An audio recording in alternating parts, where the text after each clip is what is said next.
మాటలతో రెచ్చగొట్టి social media ద్వారా ప్రపంచ యుద్ధ వాతావరణాన్ని అవకాశంగా మార్చుకున్న అసాంఘిక శక్తులు గుట్టుగా గ్రూపులు నిర్వహిస్తున్నాయి. టెలిగ్రామ్, ఇన్స్టా వేదికగా విద్యార్థులు, నిరుద్యోగులను టార్గెట్ చేస్తున్నట్లు రాష్ట్ర నిఘా వర్గాలు గుర్తించాయి.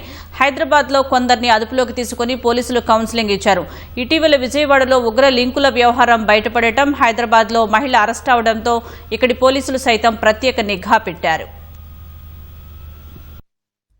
సామాజిక మాధ్యమాల వేదికగా యువతను రెచ్చగొట్టి తీవ్రవాదంపై ఆకర్షిస్తున్న అసాంఘిక శక్తులపై పోలీసులు నిఘా పెంచారు. ప్రస్తుతం ఇరాన్, అమెరికా, ఇజ్రాయెల్ మధ్య జరుగుతున్న యుద్ధాన్ని అవకాశంగా మలుచుకుని యువతను ఉగ్రవాదం వైపు మళ్లించేలా వీడియోలు రూపొందిస్తున్నట్టు నిఘా వర్గాలు గుర్తించాయి. హైదరాబాద్కు చెందిన కొందరు విద్యార్థులు, నిరుద్యోగులతో టెలిగ్రామ్ యాప్ ద్వారా మంతనాలు సాగిస్తున్నట్లు గుర్తించి అప్రమత్తమయ్యారు. కొందరు యువకుల్ని అదుపులోకి తీసుకుని మందలించినట్టు తెలుస్తోంది. వీరి కదలికలపై నిఘా ఉంచాలని సంబంధిత పోలీస్ స్టేషన్లకు సమాచారమిచ్చారు.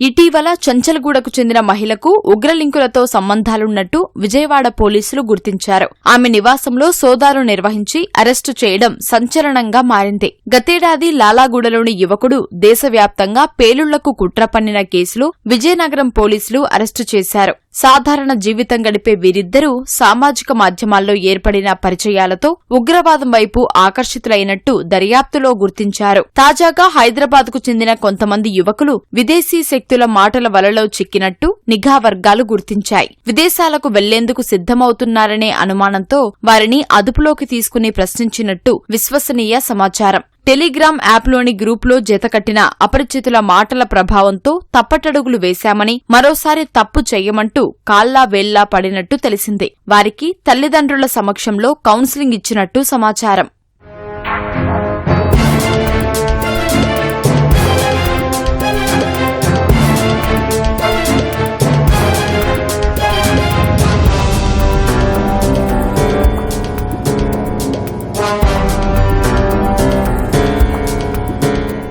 ఇంట బయట ఎటు చూసినా యుద్ధ వార్తలే. తమ ఇష్టాయిష్టాలకు తగినట్టుగా ఆయా దేశాలకు అనుకూల, ప్రతికూలమైన వీడియోలు రూపొందిస్తున్నారు. వీటిలో ఇష్టమైన వీడియోలు ఒకట్రెండు వీక్షించగానే యాప్ ఆల్గారిథం ఆధారంగా అదే అంశానికి సంబంధించిన అవే వీడియోలు తెరపై కనిపిస్తూ ఉంటాయి. విద్వేషపూరితమైన ప్రసంగాలు, రెచ్చగొట్టే మాటలున్న దృశ్యాలకు ప్రభావితమైన వారంతా టెలిగ్రామ్, ఇన్స్టాగ్రామ్ ద్వారా ఒకటవుతున్నారు. అక్కడ తమ చాటింగ్, మాటలు, మంతనాలు ఎవరు పసిగట్టలేరనే ధీమాతో అభిప్రాయాలు పంచుకుంటున్నారు. తాము చూసిన వీడియోలను ఆయా గ్రూపుల్లో పోస్టు చేస్తున్నారు. వీటిని గుట్టుగా గమనించే విదేశీ శక్తులు ఆ గ్రూపుల్లో సభ్యులుగా చేరుతున్నారు. సభ్యులను రెచ్చగొట్టే విధంగా వీడియో లింకులు పోస్టు చేస్తూ తీవ్రవాదం వైపు ఆకర్షితులను చేస్తున్నట్టు పోలీసు వర్గాలు గుర్తించాయి. తమ చేతిలో చిక్కిన వారి బుర్రల్లో విద్వేషాలను నింపి తమకు అనుకూలంగా మార్చుకుంటున్నారు. ఆసక్తి ఉన్న వారిని విదేశాలకు ఆహ్వానిస్తున్నారు. విజయవాడ ఘటనతో